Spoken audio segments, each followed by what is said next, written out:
Happy Monday, and welcome back to the Lord and Arch channel. I'm John Lorden. Thank you so much for spending some time with us here today. Case Cracked is the show where we look into a mystery and what are the critical pieces that help solve that mystery. Today's case is called The Red Shed.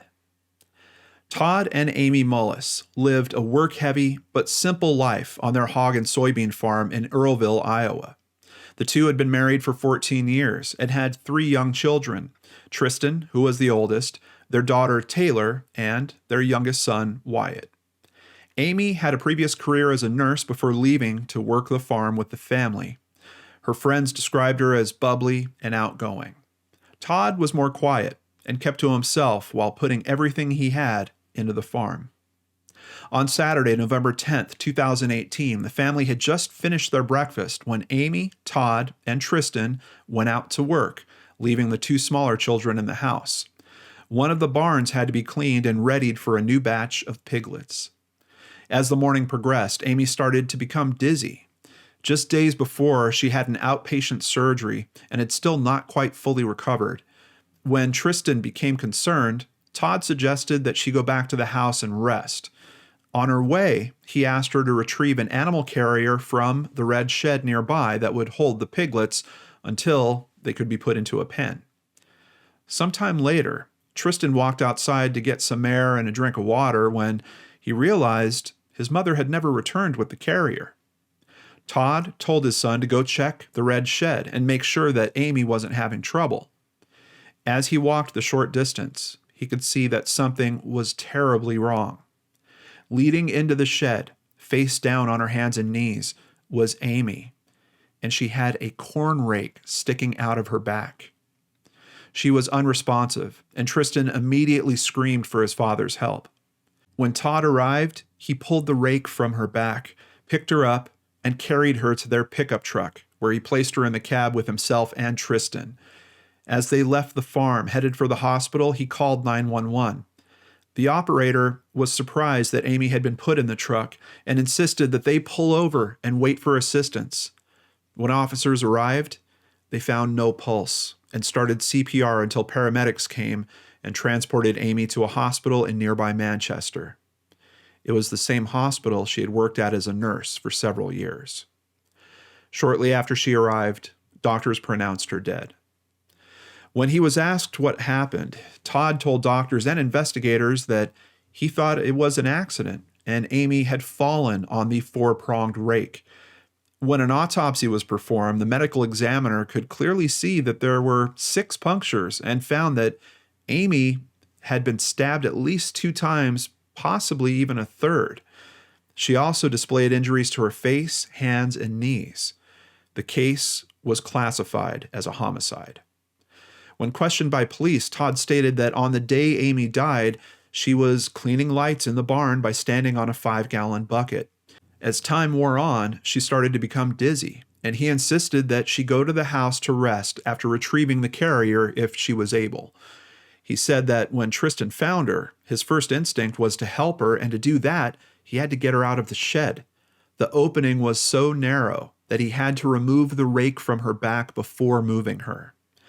When asked why he removed her instead of calling 911, he again said he thought his way was the best way to get her help. When asked about their marriage, Todd told investigators that they were happy and had a pretty tight marriage. Tristan corroborated everything and insisted that his father never left his side that day. Investigators knew someone had killed Amy, and her husband was the perfect suspect, but when the crime scene was worked, they were unable to connect him to the murder with any physical evidence. They turned to friends and family, who told a very different story about the couple's marriage. They would tell investigators that 5 years prior, Todd caught Amy having an affair. He demanded that she quit the hospital and work on the farm with him full-time where he could keep an eye on her. Amy agreed and left her job, but even with that concession, he never trusted her again. He kept such a tight hold on her and everything that she did that her friends called her Pot, short for prisoner of Todd.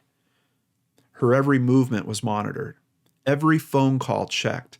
When she was asked why she didn't just divorce him, she stated that she was terrified of her husband. Their farm was worth $4 million, and in a divorce, she was entitled to half of it. That farm was everything to Todd, and she said that he would see her dead before he would divorce her. Everyone agreed that he was the type of man to do just that and warned her not to stray anymore. For 5 years, the couple didn't even share a bed. In early 2018, Amy began to tell everyone that their marriage was even worse than before. In May, she started another affair, this time with a man named Jerry Frasher. Frasher was a farmer as well, and the two became acquainted at first by discussing farm work, then their children, and that led to other things. In July, Todd became suspicious and started to go through phone records again. When he confronted Amy with the phone calls, she told him that they were harmless. He then drove to Frasher's farm and confronted him as well. He also said it was just harmless, and Frasher's wife assured Todd that her husband was not having an affair. This visit worried Frasher enough that he actually told Amy he wanted to slow their relationship down. When he was questioned by investigators, he readily admitted to the affair. He also told them that Amy had admitted to him that if her husband ever found out about them, she would disappear. She didn't know how, but knew she would either be thrown to the pigs or buried on a new stretch of land Todd had just bought. Frasher's alibi was checked and found to be airtight.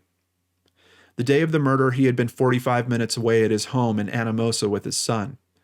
The boy corroborated this, and his phone records confirmed his location as well. Amy told her brother in August of 2018 that she had enough, and as soon as the crops came in that year, she was leaving Todd and filing for divorce. Amy died just as the fall harvest ended. Next, investigators went back to the farm itself to look for more clues. They found that the property had a camera system set up, but when it was checked, had no footage of the day of the murder, nor did it have footage for 2 weeks before that day, but it had started recording again the day after Amy died.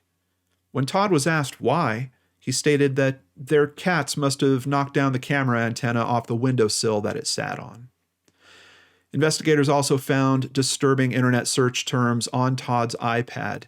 It seemed he was searching on topics like what happens to cheaters in history, thrill of the kill, killing unfaithful women, and what happened to cheating spouses in historic Aztec tribes. Todd claimed he had never made those searches. With all of their evidence in hand, on February 28, 2019, Todd Mullis was arrested and charged with the first-degree murder of his wife. The trial started over a year after Amy's death, and the courtroom was packed with her friends and family. The defense contended that someone had indeed killed Amy, but it wasn't Todd. If he had stabbed her, there would be some type of physical evidence on him or his clothes, and nothing was ever found. With no physical evidence tying him to the murder, his attorney argued that the trial should be dismissed. However, the prosecution contended that Todd had motive with his wife's affairs and the possible loss of the farm in a divorce proceeding. They asked why Tristan had been told to go to the shed to find his mother and not the house where she was told to go. Their conclusion was that Todd wanted someone other than himself to find her body. They also believed that his supposed rescue effort was actually designed to move Amy away from the farm to allow enough time to make sure that she was actually dead. What turned the case on its head was Tristan's testimony. When he was brought to the stand and asked if he had been with his father all day, he stated no, he had not. Several times after his mother left, he had walked to the front of the barn to get a drink of water, losing sight of his father for periods of time. After Todd gave a 3-hour testimony on his own behalf, the jury would wind up finding him guilty of the first-degree murder of Amy Mullis. Before he was led away, Todd told the court, quote, "I did not do this. This is supposed to be America, where you have a fair chance of proving your innocence. I thought it was innocent until proven guilty. I feel this was the other way around." In September of 2020, he was sentenced to life in prison without the possibility of parole. He is currently working on an appeal. Amy and Todd's 3 children are now living with Amy's family. Case cracked. I would like to thank CBS News, The Washington Post, KWWL.com, KMCH.com, and KCRG.com, and of course, Christy Arnhart for researching and writing up today's case, and here she is to discuss it with us right now.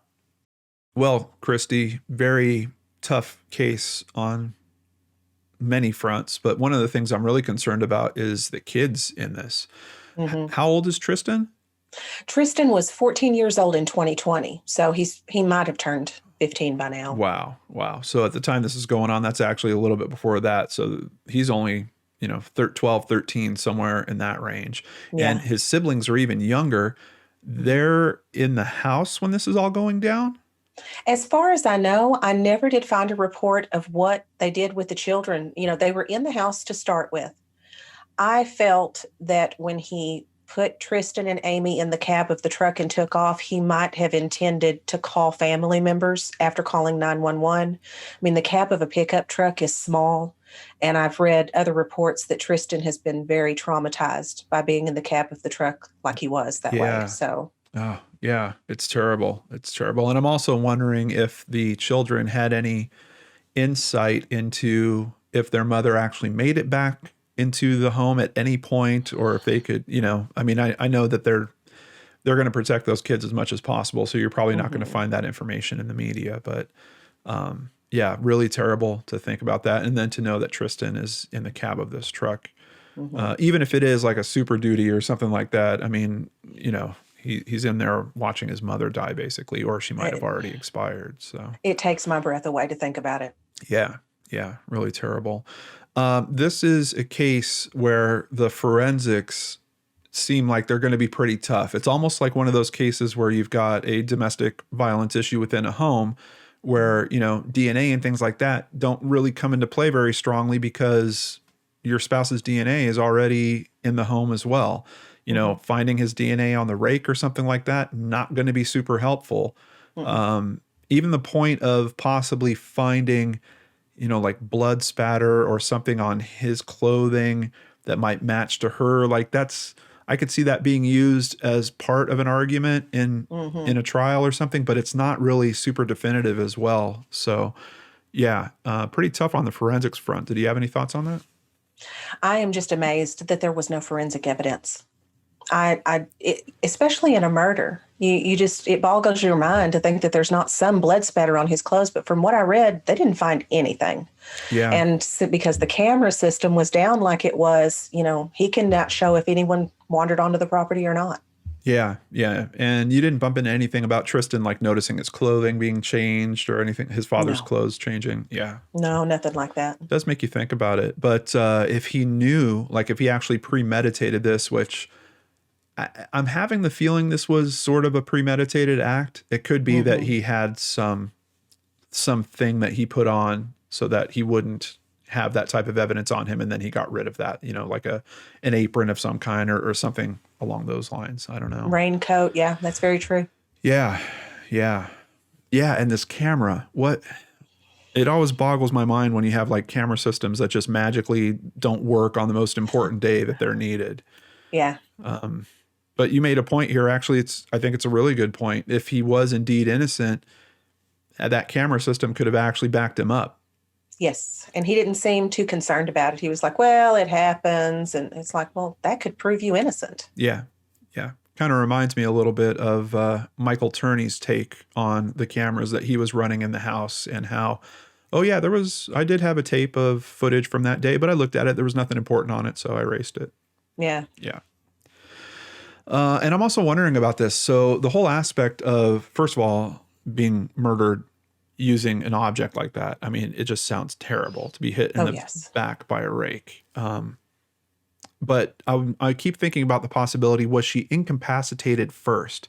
We've got her already not feeling well. At first, I thought we were going to almost have a little recap of what we saw in last week's Case Cracked, where there was a murder with a poison situation. And like, was she being drugged or something leading up to the attack? Do you have any more information in terms of what she went through during this attack? Well, I know that the medical examiner found injuries to her face I believe it was her hands and knees. Now, they don't describe those wounds in any way, but they also don't say, it was done by a fist, it was done by a kick. It's just, Right. they're not even called defensive wounds.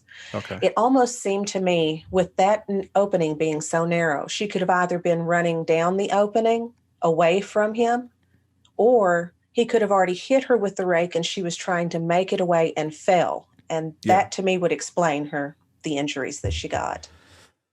Yeah.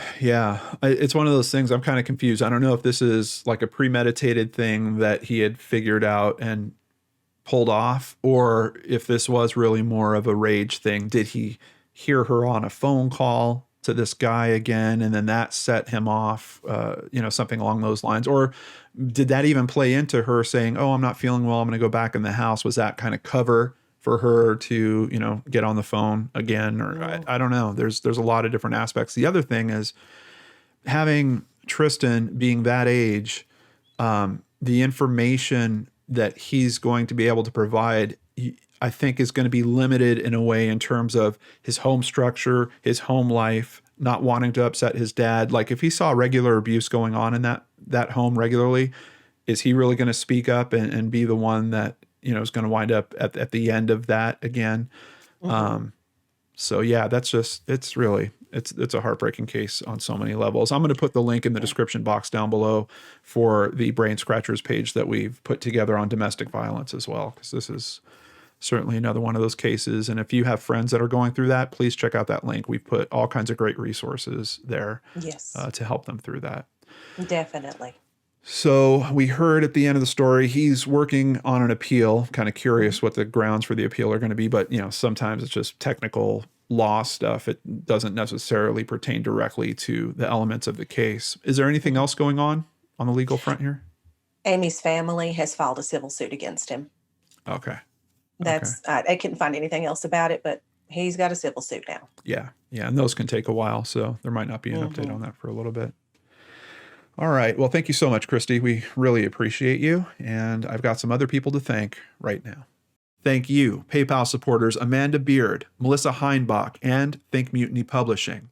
If you'd like to support the channel, please visit lordandarts.com. There, you can sign up for Patreon, sign up for PayPal, buy merchandise, or even just buy us a coffee, like Tara Cunningham did in honor of her late father. We know that learning about the mechanisms that help support and find justice in these cases is important to understand the many unsolved cases that we also cover, and we really appreciate your support in allowing us to continue doing that. Remember, you can get another Lord and Art story every week on the Seriously Mysterious podcast.